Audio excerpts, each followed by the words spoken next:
materi yang akan disampaikan insya Allah judulnya adalah Islam is my way.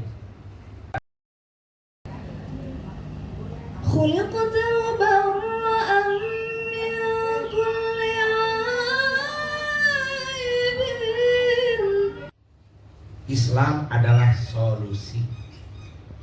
Islam adalah solusi. Ada masalah rumah tangga, tanya Islam. Ada masalah corona, tanya Islam. Ya, ada masalah kenakalan remaja, tanya Islam. Ada masalah tentang rezeki, tanya Islam, jawab. Maka Islam itu adalah solusi. Baik, ayatnya surat Al-Baqarah ayat 208. Islam adalah solusi. Boleh dibantu Bunda ayatnya dibaca dan terjemahkan. Maka Bunda, salah satu firman Allah itu yang akan menjadi topik utama kita pagi hari ini. Surat Al-Baqarah ayat 208. Maka surat nomor 2 ayat 208.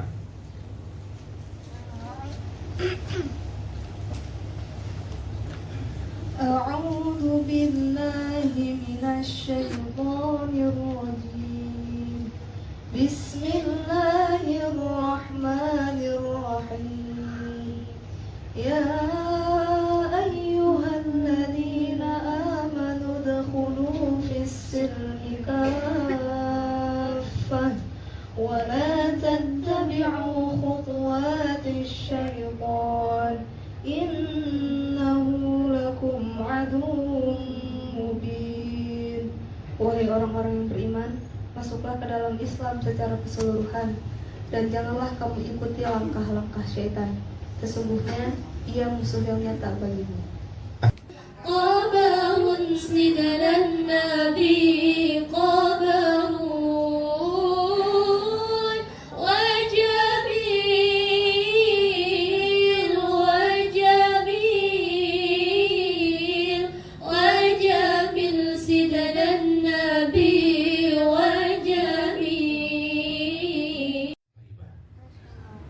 Nabi pernah menyampaikan dalam hadisnya, Jayyinul Quran Nabi aswatiku. Hendaknya kalian mempercantik, memperindah Al-Quran dengan suaramu. Jayyinul Quran bi aswatikum. Hiasilah bacaan Quranmu dengan suaramu.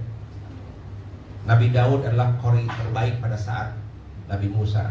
Nabi Daud itu paling merdu sekali suaranya. Nanti dia akan kita mendengar suara Nabi Daud di yaumul qiyamah nanti. Itu merdu sekali. Bunda Ayahanda, merdu ayat Quran itu membatin hati. Yang bergetar bukan kepala, tapi yang bergetar di dada. Lihat suara Quran yang merdu, azan yang merdu. Ya, kalau dangdut yang merdu mah bukan berdetak jantung. Ya, maka Kang Rasid ada program di RCTI namanya Hafiz Indonesia.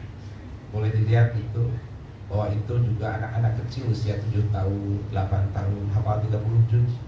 Suaranya Masya Allah. Itu kayak obat, tak terasa tetes air mata. Jayyinul Qur'ana bi aswatikum. Hiasilah Qur'anmu dengan suaramu. Kang Rasid, saya kalau nyanyi pop merdu, kalau nyanyi Qur'an kayak karet jatuh. Enggak lah, coba diadaptasikan. Yang biasa lagu pop, sering karaoke, adaptasikan ke Qur'an. Shalawat dulu. Ya, baik. Ayat tersebut mau menerangkan tentang Islam is my way. Apa tadi Bunda? Ya ayyuhalladzina amanu dkhulu fisilmi kafah wala tattabi'u khutuwatis syaitan. Jadi yang menggerakkan ibu itu ada dua. Pertama Allah, yang kedua setan. Di mana letaknya di hatimu? Hati itu kalau di dalamnya ada Allah, setan kabur. Kalau di dalam hati itu udah setan, Allah tiada. Tidak bisa dua di hatimu. Gak bisa dua. Pernahkah ibu mau diduakan? Harus satu. Maka kalau berdua di hati, musyrik namanya. Coba kalau ibu diduakan, kan marah ibu itu. Saking diduakan di Kalimantan, rumah yang sudah 3 lantai dirobohin tuh. Allah sama. Maka dosa musyrik itu sulit diampuni. Kalau engkau menduakan Allah dan setan di dalam hatimu, itu musyrik namanya. Sama istri, kalau mendua, Itu Pak, nggak bisa dimaafkan. Ya, dosa yang sulit mendapat ampunan Allah adalah musyrik, menduakan Allah. Selain musyrik masih ada upaya diampuni. Membunuh masih ada upaya diampuni. Maling masih ada upaya diampuni. Tapi kalau musyrik, coba ibu kalau sudah diduakan, awas ya papa. Sudah sakit, itu ke manusia apalagi ke Allah. Jadi di hati ini tempat bersemayamnya adalah Allah, kalau tidak setan. Maka tadi ya ayyuhalladzina amadkhulu fisilmi kafah wala tattabi'u khutuwatis syaitan. Hendaknya isilah hatimu dengan zikir kepada Allah. Kalau engkau ingat Allah, setan kabur. Tapi kalau engkau tidak ingat Allah, setan datang. Oke, satu. Yang kedua, sebuah bunda, ada kisah sejenak, ada kisah. Kisah ini untuk sedikit menerangkan tentang ayat ini. Ada seorang manajer kerja di sana di kawasan Gatot Subroto. Manajer ini biasa pergi dari rumah itu jam 6.30. Tapi tadi subuh habis sholat subuh dia zikir dulu, zikir subuh, kemudian sampai suruk dia sholat suruk dulu di masjid. Siapa yang sholat punya wudhu dari rumah pergi ke masjid sholat subuh hingga suruk, pahalanya pahala umrah bersama Rasulullah SAW. Tidak perlu mikot, tidak perlu sa'i. Itu pahalanya umrah. Dia tunggu sampai pahala umrah selesai, baru pergi ke kantor. Tapi setelah zikir, itu hati berkata begini, kamu jangan lewat tol ya, nanti mah lewat kanan aja, lewat kanan, pasar, nanti sampai ke kantor.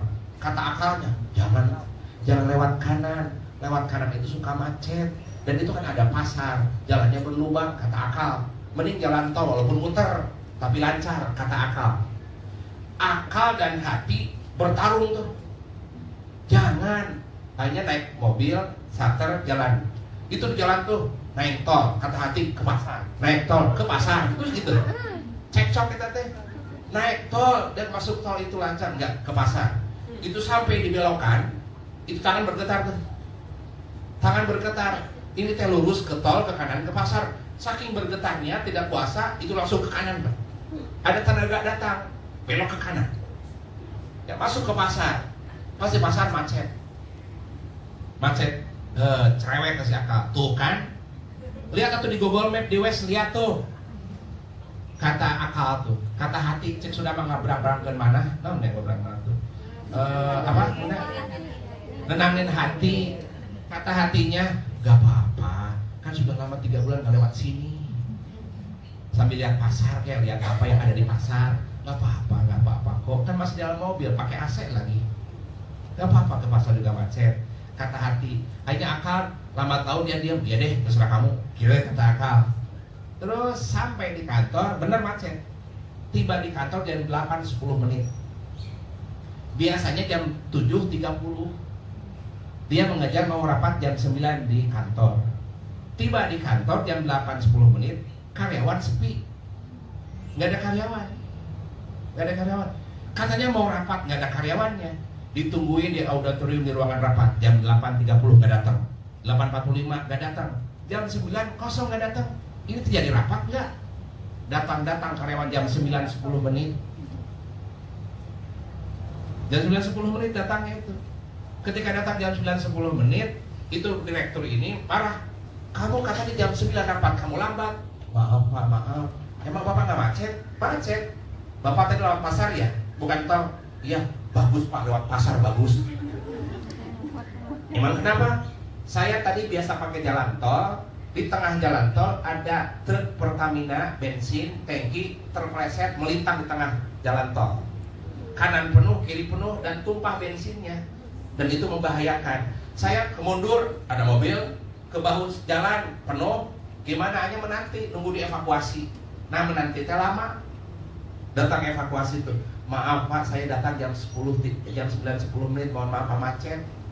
Apa kata hati? Tuh kan, alhamdulillah. Nah, kita ini sudah otomatis diatur oleh Waze. Kita ini sudah otomatis diatur oleh Google Map. Kita sudah otomatis diatur oleh rekening. Cek atuh, sekali waktu dengerin hatimu. Dengarkan hati nuranimu atuh, jangan akal terus, capek. Tuh kan Pak, kalau Bapak sudah nyopot celana, pasti Bapak mau olahraga. Jangan begitu. Dia copot celana mau sholat. Jangan, kasih ruang hati untuk berbicara. Follow your heart. Nah, itu tadi orang manajer tadi kenapa ke pasar? Karena dibimbing oleh Allah hatinya. Kalau hati tidak dibimbing oleh Allah, dia tidak bisa berbicara. Dibimbing oleh musik, dibimbing oleh belanja, gak bisa bicara kan? Nah, yang dimaksud dengan ya ayyuhalladzina amanu dkhulu fis silmi kafah wajabil. Hendaknya hatimu serahkan kepada Islam seutuhnya. Oke? Itu ceritanya. Maka punten nikmat kalau dibimbing oleh Allah, mati. Rumah tangga dibimbing nikmat. Berbisnis dibimbing nikmat. Ada peristiwa corona dibimbing enak. Oke? Maka ayat tersebut diterjemahkan dan ditafsirkan oleh para ahli mufasir terbagi 3 jenis. Islam itu dengan kata lain, wahai bunda-bunda muslimat, majelis taklim qanitat, hendaknya kalian masuk Islam secara paripurna. Cek orang Indonesia mah, masuklah Islam secara utuh. Yang dimaksud Islam paripurna itu ada 3 unsur di dalamnya. Islam paripurna. Di dalamnya ada 3 unsur. Dia baru sempurna. Disebut sempurna.